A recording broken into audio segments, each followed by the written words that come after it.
Welcome to Quick Rip. Big B here with ya. Hope you're doing well out there, fight fans. Hey, we had BKFC 53 go down Friday, November 3rd. The event came to us live from Orlando, Florida, and it was a wild fucking night there. Um, the event was headlined by David Mundell as he was defending his middleweight strap against Doug Code Red Coltrane. Main event time. And in the co-main, we had the return of the one and only Julian Let Me Bang Lane as he was taking on Murat Kazgan. We also had Sawyer DP taking on Jonathan Miller. That one was absolutely stellar. We'll get a little bit more into that in just a few moments here. All in all, on the night, all finishes except for one fight.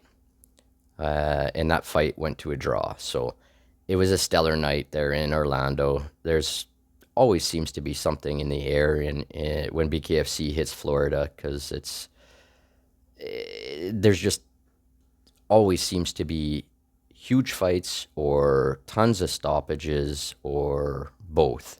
And tonight we had maybe not so many household names, but holy crap, did we have a lot of stoppages and some awesome, awesome performances.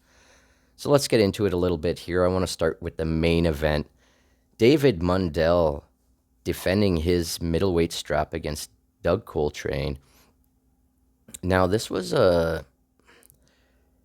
pretty intense scrap. I mean, Coltrane obviously had the height. He was a lot more lean and lanky than Mundell. Mundell's a stocky fucking boy. He's thick.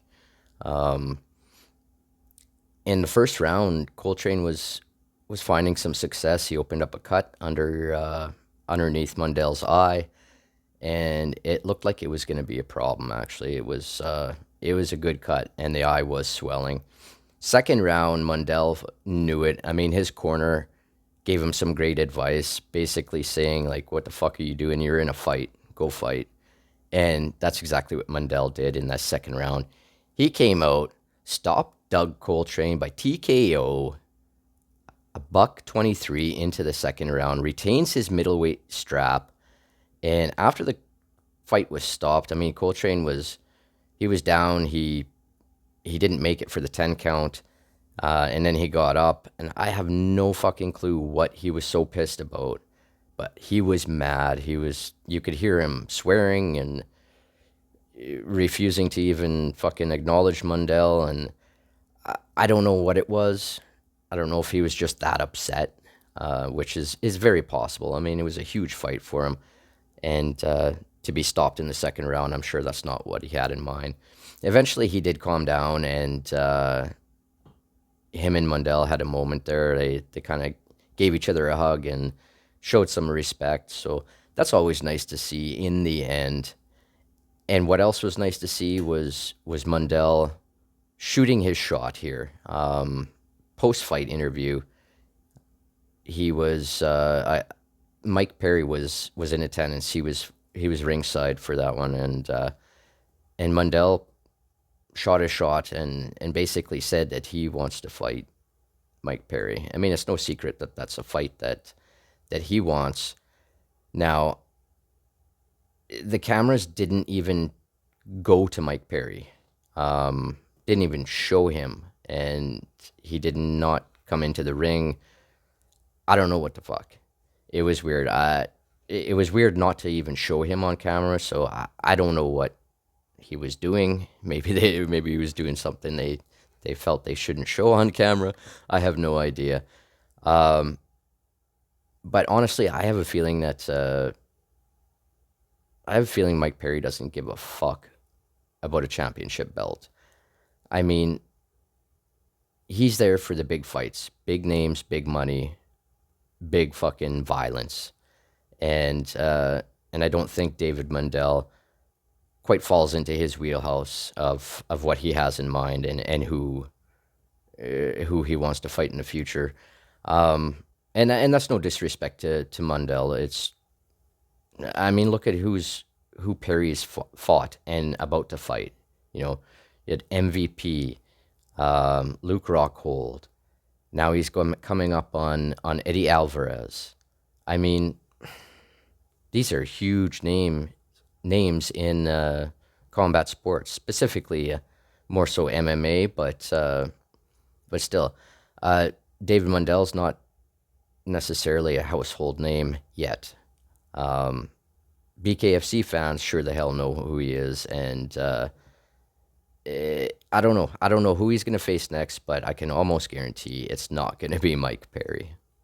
Co-main at BKFC 53, we saw, as mentioned, the return of Julian Lane as he was taking on Murat Kazgan. This one was a good fight, actually. I enjoyed this one. I enjoyed a lot of things about it. I enjoyed the scrap itself was entertaining. I enjoyed seeing Julian Lane back in the squared circle. I'm not gonna lie. BKFC kind of seems like home for him. It's weird. I mean, he's one of the only fighters where you can completely disregard his fucking record. His record doesn't seem to matter. It's a really weird circumstance with Julian Lane, and the reason that is because he goes out and entertains every damn time. He puts it on the line. That's the only reason he's still getting fights in BKFC and probably elsewhere as well. Now, he was taking on a tough, durable Murat Kazgan. This one went 3 rounds. Ended up Julian Lane defeats Kazgan by TKO, doctor stoppage, a cut, a nasty cut. And you know what? Props on Julian Lane. He opened up that cut with a beautiful shot, and once he saw that what's his name, Kazgan was injured, he just kept going after it, and eventually it was too much, and the doc had one look at it and gave her the old fucking chopperoo. So unfortunate for Kazgan because obviously it sucks. That's probably the worst fucking thing about BKFC and bare knuckle is how many fights get stopped due to cuts. And I mean, it's just part of the game, I guess. But it's hard to it's hard when you're coming over from, like myself, from MMA to bare knuckle to see so many fights being stopped due to cuts. Because MMA, you get some pretty nasty cuts, and they're like, oh yeah, go on. But bare knuckle's just a different kind of beast. So Julian Lane back in the win column, back home in the squared circle, and good on him. You know what? I was really happy. I was really happy with that fight. Either way, no matter how it ended, it was a damn good fight. Good matchmaking there, and I hope we see Kazgan back in that squared circle again as well. Next up, going down the card, we had the feature bout of the night, and that was Sawyer DP. He was taking on Jonathan Miller, and this one was over fairly quick. Sawyer DP, I would give him knockout of the night. I don't know what Feldman awarded. I haven't been able to watch the post-fight press conference just yet. But in my mind, he would get KO of the night or some kind of bonus for sure, because he took care of Jonathan Miller in the first round, 2 minutes flat. 2 minutes flat, KO. It was beautiful stuff by Sawyer DP. BKFC 53 also saw a scrap between Diego Romo and Ravon Baxter. Now I'm gonna be honest here. I didn't really catch much of this fight. I had it going. I was on the tail end of a 14-hour shift at that point. So I had it going. I was listening, but I didn't actually get very many visuals on this fight. But this one ends in a majority draw. Unfortunately, I can't say much about it. As said, I listened to it, but Honestly, I really didn't retain much. I'm gonna have to go back and probably watch that one and see what exactly happened to make this. Scores were 48-46 for Romo, and then other two judges scored at 47-47. So interesting stuff. That's the other thing about BKFC and that I've noticed is a hell of a lot more draws, a hell of a lot more fights ending in draws than you see in MMA. We also saw Nathan Rivera defeat James Hyder by knockout. First round, buck 21 in. Quick knockout for Rivera. Great on him. Next up, we had Mike Heckert as he was taking on Scott Lampard. This one was good. I really liked this one as well. Um, you know, it was good. It was fucking good because Scott Lampard went in there. And I mean, you got to be confident when you're going into a fucking fist fight, right? Confidence, but there's a fine line between confidence and cocky, as many of us know. Lampert may be a little bit cocky, saying that he said something about the judges can go get a hot dog or something. They're not going to be needed in this one, and well, he was right, but it didn't go his way. Mike Heckert defeats Scott Lampard by TKO corner stoppage. Second round, 53 seconds in. Heckert just dominated him. There's no other way to put it. Lampert was on the canvas more times than I could even fucking count.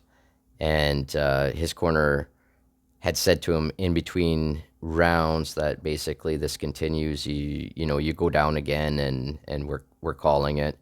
And he lasted 53 seconds, and he took some shots and didn't go down, but then he went down again, and the corner had seen enough. So good on them. Good on the corner. They saw there was no fucking way Lampert was winning this scrap, and it's nice to see that the corner saw that and saved their fighter to maybe fight another day. Up next, we had what I would consider probably the upset of the night, as Dagoberto Aguero defeated Chancey Wilson by TKO. Third round, a minute 24. I saw the end of this one. I didn't catch the whole entire fight, but I did see the end, and it was nasty. I mean, Wilson just, you could tell the dog in him wanted to get up, but he was just done. Great stuff by Dagoberto Aguero. Is probably a name you're gonna want to fucking keep in the back of your head, because I have a feeling we're gonna see this kid probably shoot up the ranks rather quickly here. Other fights at BKFC 53 on the main card included Michael Larimer as he defeated Justin Watson by knockout. First round, a minute and 1 second in. We also had Jeff Janover defeat Devontae Jeffrey by TKO. Second round, a minute 9 seconds in. And opening up the main card, we had Jafar Fort as he defeated Aaron Sutterfield by TKO. Round one, just 28 fucking seconds in. I did not catch that one, but I'm definitely going back and seeing what the hell happened in 28 seconds, because it must have been absolute mayhem. And that's it for BKFC 53 main card. It is worth noting there was no female fight because it did get scrapped. Craziness. I wish I could remember her name right now. I can't remember the girl's name, but she came in, was at 21, 22 pounds overweight. And Rugged Beauty said fucking, she didn't care. She wanted to fight. And I understand that. I mean, you put all that work in. you got to get something out of it, some kind of fucking reward, right? But in the end, I'm assuming, I never actually heard why, but I'm assuming it was the commission that put the axe on that. Somebody put the axe on that scrap anyway, and rightfully so. I mean, props on Rugged Beauty there for still wanting to do it, but over 20 pounds. I mean, that's a couple weight class difference, and I don't think there's a commission on this planet that would allow that to go through. So crazy shit. Unfortunate for her, but hopefully BKFC can book her against somebody that can actually fucking make weight and be a professional sooner rather than later, because I'm sure she's chomping at the bit to fucking get in there and perform some beautiful fucking violence for us. Other than that, what else did we learn at BKFC 53? Well, we learned that Canada, woohoo, go Canada, is going to play host to a BKFC prospect event. And that's going to go down in Edmonton, Alberta, Canada, March 2nd, I believe it is. So springtime in Canada, it should be awesome. I can't wait to see what kind of talent is going to be on that. And I'm so fucking glad that they're finally crossing the border north here. Edmonton is, well, 2 provinces over from me, so it's a little ways away. I don't think I'll be able to travel and take it in, but March is a long way away right now, so who knows what will happen, right? Would be awesome to check it out. Other than that, that's all I have for you now. BKFC rolls on. In a matter of hours, we've got BKFC in Thailand. So, I mean, that's going to be playing Saturday morning here in North America. So you're going to want to check that out, because there's a massive main event going down. Special rules, bare knuckle. It's going to be fucking insane. Can't wait to get some sleep here tonight, wake up, have some coffee, and enjoy some combat. Anyway, thanks for joining me here today on Quick Rip for BKFC 53 results. Till next time, everybody, take care and peace.